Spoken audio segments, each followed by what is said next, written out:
Yep, so it goes into a standard USB. Once you've started the USB, What do we call that box again? it's called an A to D converter. So Yep. essentially that transducer that we use here, this is a horizontal transducer. It provides an analog signal, and the ADD is essentially analog to digital, A to D converter. Okay. And that basically translates the analog signal from your transducer into an electrical signal that goes into the USB. Yeah. Once you've done that, you need to calibrate your transducer, which is pretty easy to do. So you go configure, and it has to be single-ended. Yeah. A single-ended input because it's a single transducer. And then once you've done, you can test it and make sure you test an analog signal. And then you just have to make sure you just shake your transducer, and you see at rest, it is completely at rest. And then as you move it, you'll see it the signal gets translated into a digital form. Yeah. So once you've done that and it's all calibrated and all done, you can start up your ModShock. So this is the standard ModShock user interface there. You have your notes and everything up here. For concrete, you usually use a standard speed of 3,000 meters per second. So your speed and your pro speed. If you press your speed there, it'll come up with the usual speeds for both for timber, concrete, and steel, or whatever element that you're testing. Concrete is around 3,000 meters per second, 4,000, depending on the quality of the concrete. And then steel can get up to 6,000 or 7,000. Timber's around 1,650 to 1,700, depending on the timber that you're testing. And we talked yesterday about how, not right now, but further on, it would figure out that velocity itself. Correct, yeah. So this is just an input signal. It's kind of like the raw data that you're giving the program to kind of see it at. It kind of has to know is it looking at concrete, is it looking at timber. The actual real input is the real speed is calculated during the test, and that's inputted in the processing when you go back to the office. Okay. This is just purely something you can look at on site. So and then you have to make sure that your data file is today's date in American format. Okay. So month, day, year. Put in your client name, your site name, and your operator. Location is wrong, which is supposed to be WA. And this is just basically, this is all saved in your notepad, and it's like basically a README file that gets outputted after your test. And then you put any notes in here where you want, foundation test. Also, it's just so you can put stuff on site and you know what you're looking at after your processing. The root file is really important because the root file basically tells you which tower you're looking at. So for example, if this tower is called Tower 46, you put in Tower T46. And that basically allows you to identify which tower that you're testing. Tip capacity is more important if you're looking at a long, thin element. It's not really important for looking foundations. So what is it like? It's basically the tip capacity that the thing is rated for. Oh, okay. So if you're testing a utility pole, for example, and it has a tip capacity of 12 kN, you put in a tip capacity of 12 kN. Which would normally be on a thing on the side of it. Usually it's given in the specs before the job. So it's something as a reference point. So if you're testing something and we're finding a tip capacity of only 8, and then the rating should be 12, you say, hey, you're 4 kN below your design load. Because it's going to give us a result for that as well, right? Correct. Yeah. Like this version of the program was designed for rapid utility pole testing, single pole utility poles. And essentially, the idea was to go down, test every single pole in a line, and then they're all rated to 12 kN. They're all identical, and you just go along the line, and then you find out which pole in your line is maybe potentially at risk of failure. So foundation testing not too problematic though. The pole length is basically the length of your entire element that you want tested. So Yeah. if you don't know what the length is, you just automatically default to something called the process length. So this is all in meters. Pole length, freestanding, diameter, it's all in meters. Yep. So process length is 25. The maximum that ModShock can basically look at is 30. We're talking about pole length. Is this something I can get a laser and get the pole length? In a utility pole sense, yeah, okay. that's what you would do. But because we're looking piles Yeah. down below, we're looking kind of like a pile length instead. Okay. So I don't know how long these poles are. So you essentially go, okay, the process length I'm going to assume is 25. Because we can look for 25. 25 meters, right? And I'm going to say the pole length is 25 meters. Okay. Because I don't know what the Yeah. actual length of the pole is. But as you were showing me after we've done the test, you can see You can it. see Yep, it. yep. Yeah. It's in the processing. Like ModShock basically cuts off any, if you put in, for example, 10, right?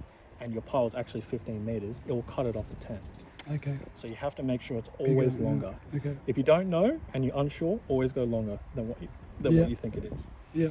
The freestanding is basically the amount that your element is sticking above the ground, so above embedment. So we're measuring from the ground to the top of this, Correct. Yeah. to the highest point of To the it. highest point of, Yeah, of that yeah. foundation. So if Yeah. it's a raft, if it's a raft that's basically sitting in line with the ground, you put in the minimum amount, which is 0.1. You can't put in 0; it'll crash. If you put 0. So if you just put in 0.1, so what's that? 1 centimeter above the ground, then the program will say, okay, you hardly have anything above ground, so I'm just looking at a foundation. So we measured the foundation as like 0.5. Diameter. Now the diameter is assuming is the input nominal diameter of your pile. So obviously we don't know what the diameter of the pile is. So at the moment we'll just measure the cap at its lowest at the smallest diameter, which is 700 mil. It doesn't matter because the ModShock finds the diameter of the pile in its processing. Again, it's just an input to look at something while you're on site. Okay. So that is the only thing that is not in meters. Oh, okay. That is in centimeters. Yeah. So you have to put it in as a centimeter, which is 70 centimeters. Okay. Everything else, pole length, freestanding, and bury depth, that's in meters. Now the bury depth is essentially the amount the element is embedded in the ground. So it's essentially your pole length minus your freestanding length. So that is 24.5. Right. Scarf is if you're looking at a timber pile, and the timber piles often reduce at a water length or something like that. So you put in the scarf In the ground. like if you think of a timber pile, right? Yeah. Timber piles usually, if you're looking at a marine pile, they usually reduce like a wasting at around water. Around water, that's where the bore is and all that shit. It reduces your timber pile. So if you see that wasting, that's basically you're telling the program, hey, there is a reduction above embedment by this amount. Okay. So if it's reduced by 20%, you put in 0.8. If it's reduced by 30%, it's 0.7. Okay. This is a concrete foundation, doesn't have any scarf, so we just leave it at 1. Okay. And for most of the time, you just leave it at 1. If you don't know, just leave it at 1. Alright. And everything else you just kind of leave the same. Your pole number is essentially the pile that you're testing at that point. So there's 4 foundations in this one. Yeah. You've been calling it A, B, so you can call it Foundation A, Foundation B, Foundation C, Foundation D. That's for the one we have. Oh, what have you been doing? Yeah. I've just been doing pile foundation 1, which is A, and then there's two piles in this foundation. So right. 1 and then 2. So Okay. that's all I've been doing. So, but you can name it whatever you want. Yeah. Like it really doesn't matter, as long as you have a mind map and kind of figure out what you name it. Doesn't matter at all. Okay. So it doesn't matter what pole number you put in, as long as you know what location you're testing. So I often So I But often do- for this one, we think there's 2 pole numbers for this one. we think so. Yeah. It could be a singular pile. Yeah. The mod chuck will tell if it's a Yeah. singular pile or not. If we test this one, test this side and say, hey, there's no pile underneath there. And if you test there and there is a pile underneath there, there's a single pile. But mod chuck usually can tell straight away if there's anything underneath that. Okay. So I usually start off P11, towel whatever it is, and then when you launch your mod chuck from this data, and then you come up with this kind of user interface. Now there's 2 types of ways of getting data. So essentially, the first way is that you delay your data processing.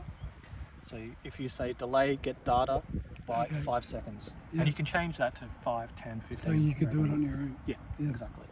So delay data by 5 seconds and say press yes if you're ready for 5 seconds. Press enter, it will count down 5, 4, 3, 2, 1. And that is a perfect result for that there. Yeah. Alright. And then if you see here, to do the actual testing for a horizontal transducer, you need to basically put your transducer flat against a element, and you need to have quite a lot of force on there. Yep. You don't need to have any couplant. It's more about we're looking at frequencies, so because there's those 2 transducers, a single transducer is fine, but it has to have a lot of pressure with ideally as flat a surface as possible. Yep. And then three taps, 1, 2, 3. And where we place that transducer in relation to the metal? Yeah, so you kind of want to, in this circumstance, you have a cap. So it's even better if you have direct access to the pile. If you have direct access to the pile, you just basically do an X and a Y. Yep. And so if you imagine this was just a square pile, Yep. you just need 2 axes. Okay. Mod chuck is a uniaxial program. It's a uniaxial test. Yep. So when I'm testing this way, I'm essentially looking at the section on your pile on these 2 axes, Okay. right? Yep. When I'm testing on the y-axis, I'm looking at in the axis on this axis. Yep. So when we do the processing, we combine the 2, and it gives you a full 3D. Okay. 3D. It kind of averages out the section loss between each What axis. And so we've done 2 axes. What about? The third one is called a Z test. Yep. So I'll show you. Okay. So I'll show you how you save those. So, for example, once we've got our data, you process the data there, and it will come up. Press enter after test. You press enter, and then we get into Microsoft DOS, and it'll tell you all the different section losses throughout the pile. So at minus 1.4, there's a section loss between 25 to 50 mil. There's a section loss between 75 to 100 mil at this area at 0.1, 0.3, minus 0.6, 0.8, 0.13. So it looks like there's a little bit of section loss just after the cap finishes. So probably just the interface between the cap and the pile, which makes sense. Yeah. And then once you've got this, you list, and you go full model, list data, plot model, and that's basically the raw data of your pile there. Yeah. You can tell straight away what at 3,000 meters per second it gives you a output length 13.76, which looks about right on this model. That's where I would say the pile would be. The end of the pile would be. That's based off of 3,000 meters per second though. To get a more accurate version, you take that back to the office, input the actual meters per second in of this concrete, Which we get from. which we get from the test, which is Okay. already saved in. Okay. You process the 2 X and Y together Okay. by looking at the X and looking at the Y, and even better, looking at the Z. That gives you a very, very accurate meters per second velocity in your concrete. Input into that and then your meters per second gets much more accurate. Right here. So this is 13.76 purely off one test. It's not that accurate. The more tests that you put into, the better the average. The more data, and the more accurate your length is. And then once you've got that and you're happy with that, you go new test. And now that's saved in the background, right? Yep. And that's last file saved as that one there. Yep. That's the name of your last file. Can't really tell what that is, so you save it as your X test. So it says, and it gets saved as your file T46, whatever your root file number is, and then your poll number P011X, and that gets saved into your C drive.